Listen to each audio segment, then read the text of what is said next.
د الله د رضا لپاره چې کله د حج او عمرې نیت وکړئ نو هغه ترسره کړئ او که چیرته ایثار شي نو چې هر څه قرباني مو د الله څخه پوره وي د الله حضور ته یې وړاندې کړئ او خپل سرونه مخ ریئ تر هغه پورې چې قرباني خپل ځای ته نه وي رسېدلي. خو که څوک ناروغ وي یا په سر کې څه تکلیف وي او له دې امله خپل سر وخوري نو هغه ته دا پکار ده چې د فدیې په توګه روژې ونیسي یا خیرات وباسي یا قرباني ورکړي.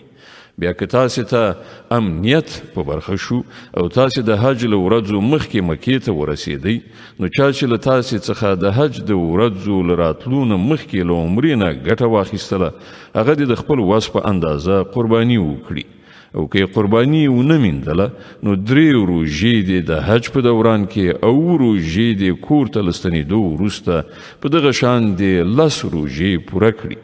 دا آسانتیا د هغه چا لپاره ده چې کور کهولې مسجد حرام ته نږدې نه وي.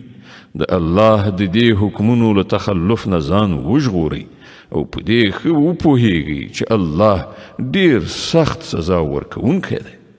د حج میاشتې ټولو ته څرګندې دي. څوک چې په دې ټاکلو میاشتو کې د حج نیت وکړي هغه باید په دې خبر اوسي چې د حج په دوران کې له هغه څخه څه شهواني عمل، څه ناوړه فعل، څه جنګ جګړه صادره نشي او تاسې چې څه نیک عمل کوئ الله پرې پوهیږي.